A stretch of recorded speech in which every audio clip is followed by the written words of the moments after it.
ആഗോള അയ്യപ്പ സംഗമം അതികഠിനം പൊന്നയ്യപ്പോ. അങ്ങനെ വലിയ ഒച്ചപ്പാടുകൾക്കും വിവാദങ്ങൾക്കും ശേഷം ഇന്ന് പമ്പാതീരത്ത് ആഗോള അയ്യപ്പ സംഗമം നടന്നു. അന്തംഗമ്മികൾ നടത്തിയ ഈ അയ്യപ്പ സംഗമത്തോടെയാണ് ജനങ്ങൾക്കൊരു കാര്യം മനസ്സിലായത്. ശബരിമല എന്ന് പറയുന്നത് ഒരു മതാതീത കേന്ദ്രമായിരുന്നു എന്ന് ഈ നാട്ടിലുള്ള എല്ലാവർക്കും മനസ്സിലായത് ഇന്നാണ്. അതിനു മുമ്പ് ആർക്കും ഈ ഒരു സത്യം അറിയത്തില്ലായിരുന്നു. അന്തംഗമ്മി സർക്കാർ ഇപ്രകാരം ഒരു അയ്യപ്പ സംഗമം നടത്തിയില്ലായിരുന്നു എങ്കിൽ അയ്യപ്പനെ കുറിച്ചും ശബരിമല പൂങ്കാപുരത്തെക്കുറിച്ചും ഒന്നും ആളുകൾക്ക് ഒരു ചുക്കും മനസ്സിലാകില്ല. നമുക്കറിയാമല്ലോ ഇവർ എന്തൊക്കെ പരിപാടികളാണ് നടത്തിയിരിക്കുന്നത്. അതൊക്കെ എന്തൊരു വിജയമായിരുന്നു അറിയില്ലേ? ലോക കേരള തീവട്ടി സഭ, മനസ്സിലായില്ലേ? ലോകമെമ്പാടും നിന്നുള്ള വലിയ വലിയ തീവട്ടികളെ കൊണ്ടുവന്ന് ശാപ്പാടടിച്ച് തിന്നു തൂറിപ്പോകുന്ന ആ പരിപാടി എന്തൊക്കെ പുരോഗമനമാണ് അതുകൊണ്ട് നമുക്കിവിടെ വന്നത്.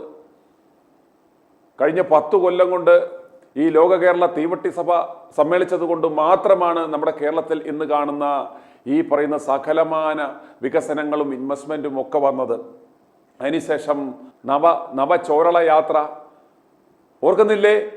പുതിയ വണ്ടിയൊക്കെ ഉണ്ടാക്കി,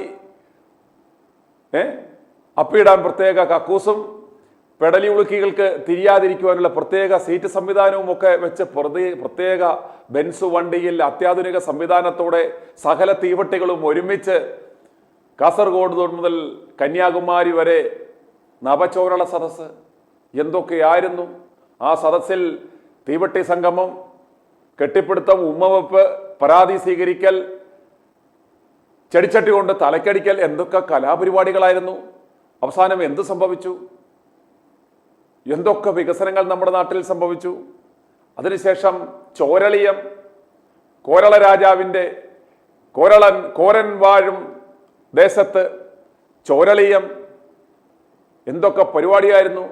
തലസ്ഥാന നഗരിയിൽ എവിടെയൊക്കെ ലൈറ്റുകൾ വാരിയിട്ടു. ദാരിദ്ര്യമാണെങ്കിലും കടം മേടിച്ചാണെങ്കിലും ലൈറ്റുകളെല്ലാം വാരിയിട്ട് ഭയങ്കര സംഭവമായിട്ട് നമ്മൾ ആഘോഷിച്ചു. എന്തൊക്കെ പരിപാടിയായിരുന്നു. പിന്നെ കേരളയിൽ ഓർമ്മയില്ലേ? അപ്പക്കച്ചവടക്കാർക്ക് അങ്ങ് കാസർഗോഡ് മുതൽ ഇനി കന്യാകുമാരി ഓടി നടന്ന് അപ്പം വിൽക്കുവാനുള്ള സൗകര്യമുള്ള കേരയിൽ പദ്ധതി, പിന്നെ നമ്മുടെ സിൽവർ ലൈൻ പദ്ധതികൾ, കെ ഫോണ് ഓർമ്മയില്ലേ?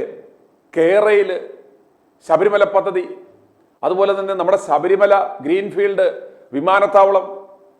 ഈ 10 കൊല്ലം കൊണ്ട് എന്തൊക്കെ പദ്ധതികളായി അണ്ണന്മാരുണ്ടാക്കിയത്. ആ പദ്ധതികളെല്ലാം ഇവർ പ്രഖ്യാപിച്ച് ഓടി നടന്ന് ഈ പദ്ധതികളെല്ലാം ഇവന്മാർ ആസൂത്രണം ചെയ്ത് ആളുകളെയെല്ലാം കൂട്ടി തീവട്ടി സംഗമം എല്ലാം നടത്തി വമ്പിച്ച ഇൻവെസ്റ്റ്മെന്റ് വന്ന് നമ്മുടെ ചെറുപ്പക്കാരെല്ലാം ഇവിടെ വിദേശത്തൊന്നും പോവാതെ അവർ സെൽഫ് എന്റർപ്രണേഴ്സായി എന്തൊക്കെ മാറ്റങ്ങളാണ് ഇവിടെ നടക്കുന്നത്. ഇത്രയും വമ്പിച്ച പരിഷ്കാരങ്ങൾ ഈ 10 കൊല്ലം ഇവർ ഉണ്ടാക്കിയിട്ട് ഇതാ ഇനി ഏതാനും മാസങ്ങൾ മാത്രമേ ഉള്ളൂ. ആ ശുഷ്കാന്തി നോക്കിക്കേ, ഏതാനും മാസങ്ങൾ മാത്രമേ അവശേഷിച്ചിരിക്കെ ആ ആത്മാർത്ഥത കണ്ടോ. ആഗോള അയ്യപ്പ സംഗമം, ബാക്കി എല്ലാ സംഗമങ്ങളും ഞങ്ങൾ നടത്തി അടിപൊളിയാക്കി. കേരളത്തിൽ തേനും പാലും ഒഴുക്കിക്കൊണ്ടിരിക്കുകയാണ്. ഇതിൻ്റെ ഒരൊറ്റ കുറവ് മാത്രമേ നമുക്കുണ്ടായിരുന്നുള്ളൂ.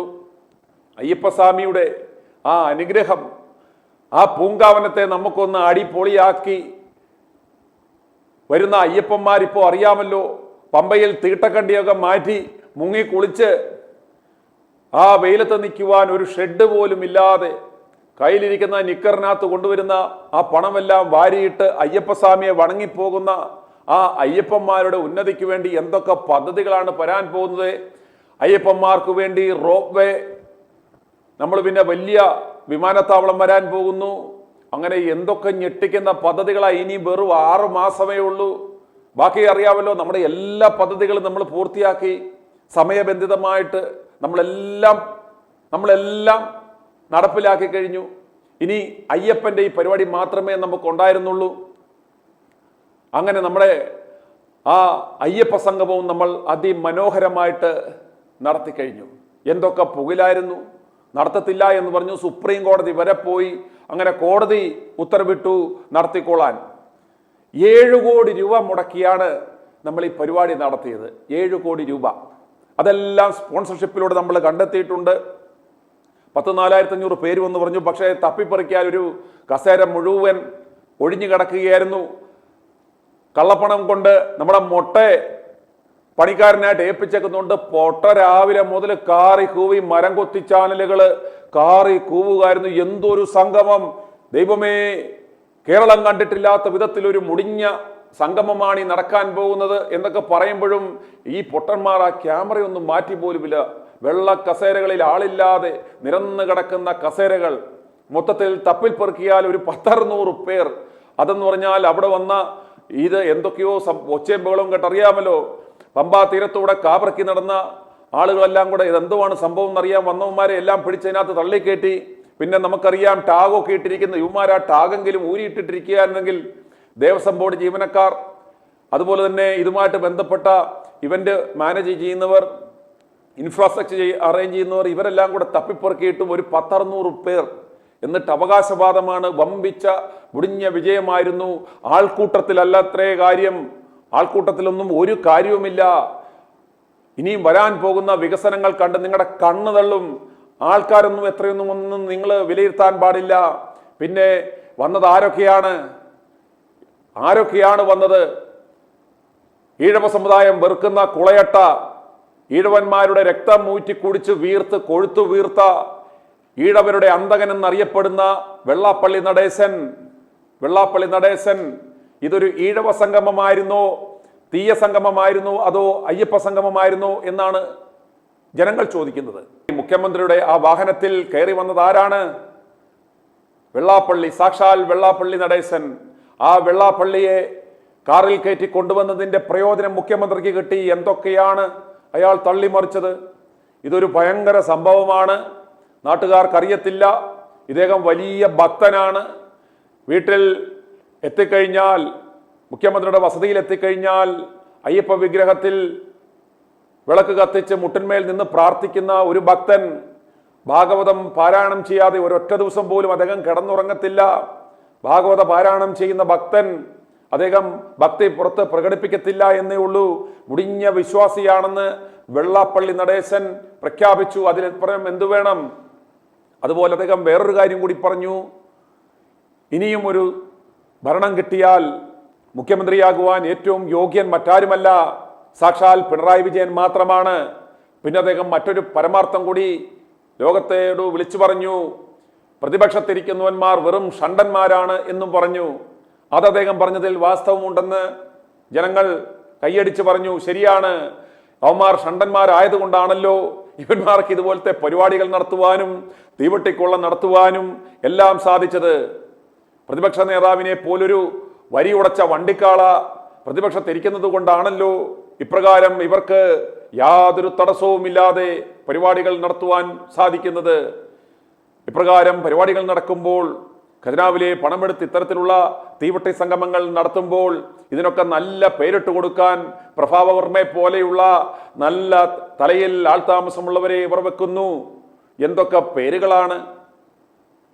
ബംഗാളികൾ പണിക്ക് വരുന്നവന്മാരെ എന്താണ് വിളിക്കുന്നത്? അതിഥി തൊഴിലാളി, ലോക കേരള സഭ, എല്ലാം കാവ്യാത്മകമായ പേരുകളൊക്കെ ഇട്ടുകൊടുത്ത് മുഖ്യമന്ത്രിക്ക് ശ്ലോകം വരെ, ഭാഗവതത്തിൽ നിന്നുള്ള സൂക്തങ്ങൾ വരെ എഴുതി കൊടുക്കുന്ന ആ പ്രഭാവർമ്മയ്ക്ക് നമുക്ക് സ്വാമിയേ ശരണമയ്യപ്പ, അദ്ദേഹത്തിന് ആയുരാരോഗ്യം കൊടുക്കണമെന്നും അടുത്ത തവണ ഇദ്ദേഹത്തിന് വീണ്ടും വരുവാൻ ഒരു അവസരം ഉണ്ടാക്കിയാൽ അദ്ദേഹത്തിനും ആയുസ്സും ആരോഗ്യവും കൊടുക്കണമെന്ന് നമുക്ക് അയ്യപ്പനോട് മുട്ടിപ്പായി പ്രാർത്ഥിക്കാം.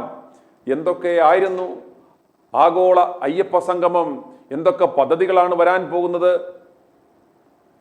ഇതിൻ്റെ നമുക്കറിയാം, ഇപ്രകാരം ഒരു സംഗമം നടത്തിയത് കൊണ്ട് എത്ര കോടി രൂപയുടെ മൈലേജ് കഴിഞ്ഞ ഏതാണ്ട് 1 മാസക്കാലമായി ഈ വരാൻ പോകുന്ന സംഗമത്തെക്കുറിച്ച് എല്ലാ പത്ര ദൃശ്യ മാധ്യമങ്ങളിലും നല്ല രീതിയിലുള്ള കവറേജ് ഉണ്ടായി. ഒരു 250 കോടി രൂപ മുടക്കിയാൽ പോലും കിട്ടാത്ത PR എക്സസൈസായി മാറി. മുഖ്യമന്ത്രിയാണ് ലവ് ജിഹാദിന്റെ ഇര. അദ്ദേഹത്തിന്റെ വീട്ടിലാണ് ആദ്യമായി ലവ് ജിഹാദ് സംസ്ഥാനത്ത് നടന്നത്. അദ്ദേഹമാണ് ഇതിന്റെ ഇര എന്ന് പറഞ്ഞ് ഒരു ന്യൂനപക്ഷ പ്രേരണനം അതുകൊണ്ട് മുഖ്യമന്ത്രി നടത്തുകയാണെന്ന് പറഞ്ഞ ആ ചീത്തപ്പേര് മാറിക്കിട്ടിയില്ലേ?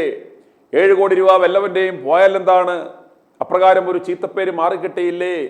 കാക്കമാരോട് ഒരു പ്രത്യേക കാരുണ്യമുണ്ടെന്നും മുറിമോൻ അദ്ദേഹത്തെ അട്ടിമറിക്കുവാൻ നിൽക്കുകയാണെന്നുമുള്ള ആ ചീത്തപ്പേര് മാറിയില്ലേ?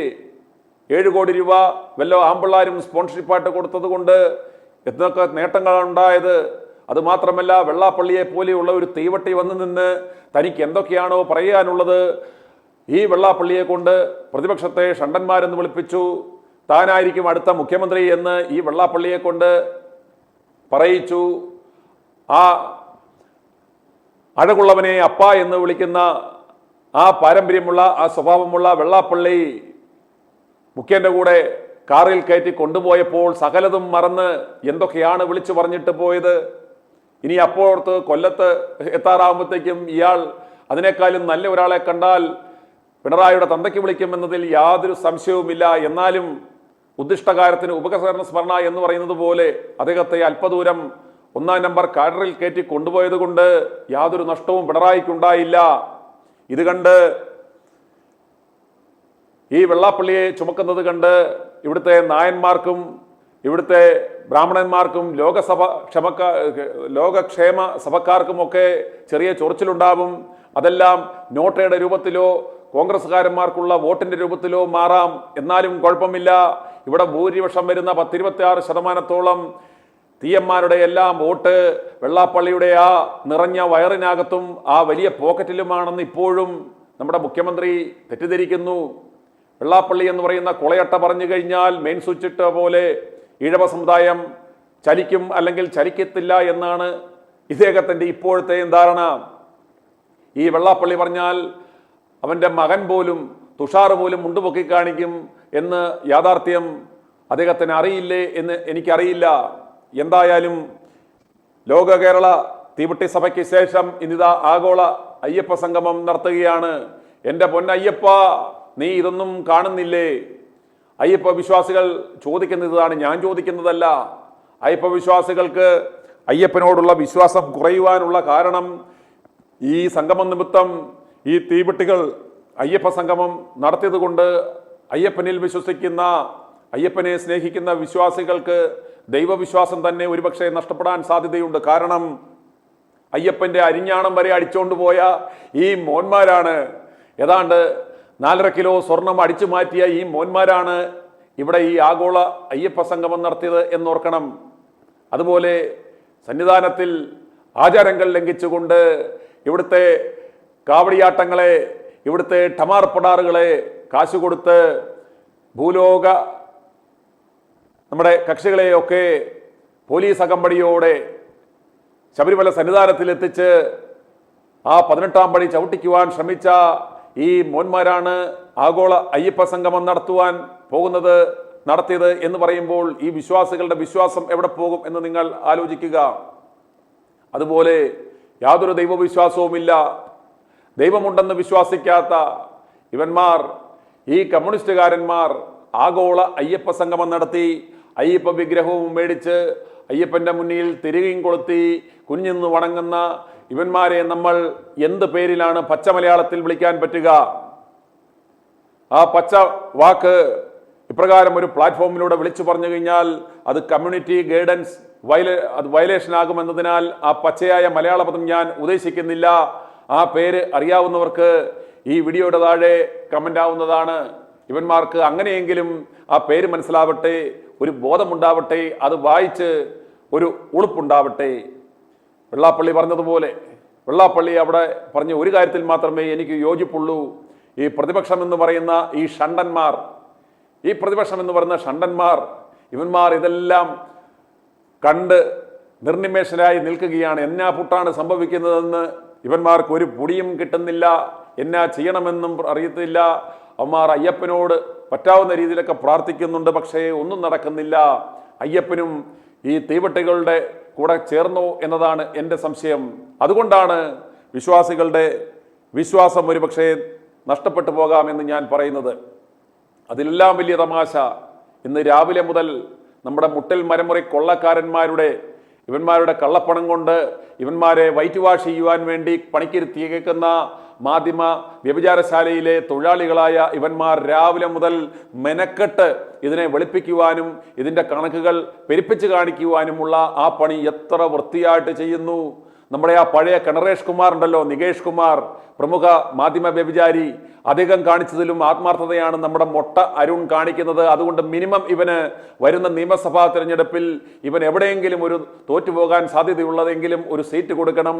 ഈ മൊട്ടയ്ക്ക് ഇവൻ്റെ ഈ പണിയിൽ ഇവൻ്റെ ആ ശുഷ്കാന്തിയിൽ ഇത്രയും അർപ്പണ മനോഭാവത്തോടെ ഈ നാറിയ പണികളെ വെള്ളപൂശുവാനുള്ള, പാർവതീകരിക്കുവാനുള്ള അവൻ്റെ ആ പ്രത്യേക താല്പര്യവും അവൻ്റെ ആ ഓജസ്സും തേജസ്സും അവൻ്റെ ആ എന്തൂസിയാസവും കണക്കിലെടുത്ത് ഈ മുട്ടയ്ക്ക് നല്ലൊരു മണ്ഡലം മത്സരിക്കുവാൻ കൊടുക്കണം.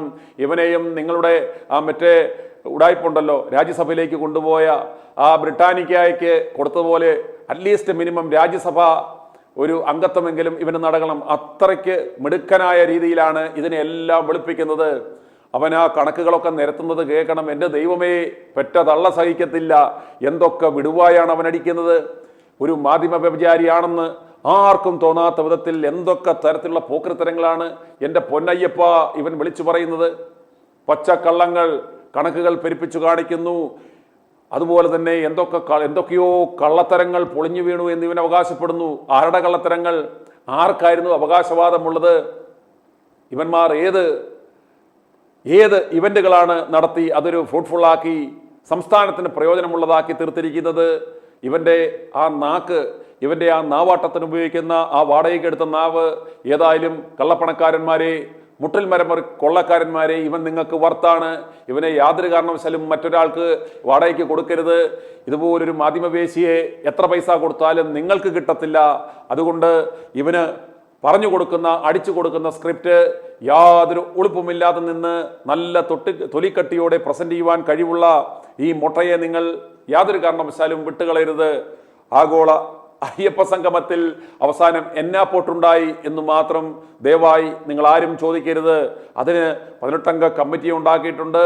അവർ കിടന്നും ഇരുന്നും തിരിഞ്ഞിരുന്നും കുനിഞ്ഞിരുന്നും മറിഞ്ഞിരുന്നും റിപ്പോർട്ടുകളൊക്കെ ഉണ്ടാക്കും. 8 മാസം കഴിയുമ്പോൾ അവന്മാർ എന്തൊക്കെയോ റിപ്പോർട്ടുകളൊക്കെ തരാൻ സാധ്യതയുണ്ട്. ഒന്നും ചോദിക്കരുത്. പല കോടികൾ ചെലവായിട്ടുണ്ട്, പല വഴിയിൽ കായ് വരും. ഇതൊക്കെ മാത്രം അറിഞ്ഞാൽ മതി.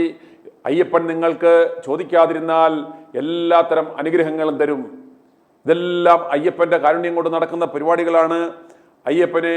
അയ്യപ്പൻ്റെ പേരിൽ നടത്തിയ പരിപാടികളിൽ നിങ്ങൾ ചോദ്യം ചെയ്യരുത്, ദൈവശാപം കിട്ടും. ഇതെല്ലാം പവിത്രമായ കാര്യങ്ങളാണെന്ന് മാത്രം നിങ്ങൾ ആലോചിക്കുക.